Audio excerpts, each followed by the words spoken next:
சிலர் எனக்கு தொப்பை குறையவே மாட்டேங்குது, என்ன பண்ணுறது, நான் கரெக்டாக டயட் இருந்து கூட என்னால் தொப்பை குறைக்க முடியலையே அப்படின்னு கஷ்டப்படுறீங்க இல்லையா? நான் சொல்கிற விஷயத்த ஒரு 10 நாள் நீங்கள் ட்ரை பண்ணி பாருங்கள். அதுக்கு முன்ன உங்களோட வயிறு பகுதியை இன்ச் டேப்பால் அளந்து நோட் பண்ணி வச்சுக்கோங்க. இந்த தொப்பை அதிகமாகிறதுக்கான முக்கியமான முதல் 2 ரீசன் நான் உங்களுக்கு சொல்கிறேன். தண்ணி குடிக்கிறீங்க இல்லையா? நீங்கள் ஒரு டயட் ஃபாலோ பண்ணும்பொழுது இவ்வளோ கிலோ இருக்கிறோம் அப்படின்னா இவ்வளோ தண்ணி ஒரு நாளைக்கு எடுத்துக்கணும் அப்படின்னு சொல்லும்பொழுது அந்த தண்ணியை எப்படி குடிப்பாங்க அப்படின்னா வாட்டர் கேனில் வச்சுட்டு அப்படியே கட கட கட கட கடன்னு குடிச்சிடுவாங்க. தொண்டைக்குள்ளேருந்து அந்த தண்ணி நேராக வயிற்றுக்குள்ளே போயிடும். அப்படி குடிக்கவே கூடாது. 1 டம்ளர் தண்ணியாக இருந்தாலும் ஒரு வேளைக்கு நீங்கள் ஒரு 200 ml தண்ணி நீங்கள் எடுத்துக்கிறதாக இருந்தால் கூட அதை பொறுமையாக சிப் பண்ணி தான் நீங்கள் குடிக்கணும். கடகடன் குடிக்கும்போது அது வயிற்றுக்குள்ளே போயிட்டு அது உங்களுக்கு தொப்பையை உண்டாக்கும். சீக்கிரமாக அந்த தொப்பை குறையாது.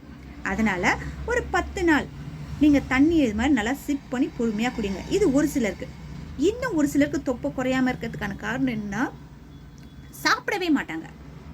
நான் டயட் இருக்கேன், தண்ணி குடிச்சிட்டு எனக்கு வயிறு ரொம்பிடுச்சு, எனக்கு பசிக்கலை, அதனால நான் சாப்பிட மாட்டேன் அப்படின்றவங்களுக்கு கேஸ் ஃபார்ம் ஆகிடும் வயிற்றில். அந்த கேஸ் ஃபார்ம் ஆகிடுச்சு அப்படின்னா உடல் எடையும் ஏறும், தொப்பையும் நல்லா பெருசாக இருக்க மாதிரி இருக்கும். ப்ரெக்னெண்ட்டாக இருந்தால் எது மாதிரி தொப்பை இருக்குமோ அது மாதிரி தொப்பை இருக்கும். அப்போ நீங்கள் என்ன பண்ணணும்? கரெக்டாக அந்தந்த வேலைக்கு நீங்கள் சாப்பிடணும், அளவாக சாப்பிடணும். அதுதான் ரொம்ப ரொம்ப முக்கியம். ஒரு சிலர் நான் சாப்பிட்றேன் அப்படின்னு சொல்லிட்டு பிடிச்சிருக்கு அப்படின்ற ஒரே காரணத்துக்காக பசி அடங்கினாலும் சுவைக்காக நீங்கள் எடுத்துக்கிறதும் தொப்பையை சேரும்.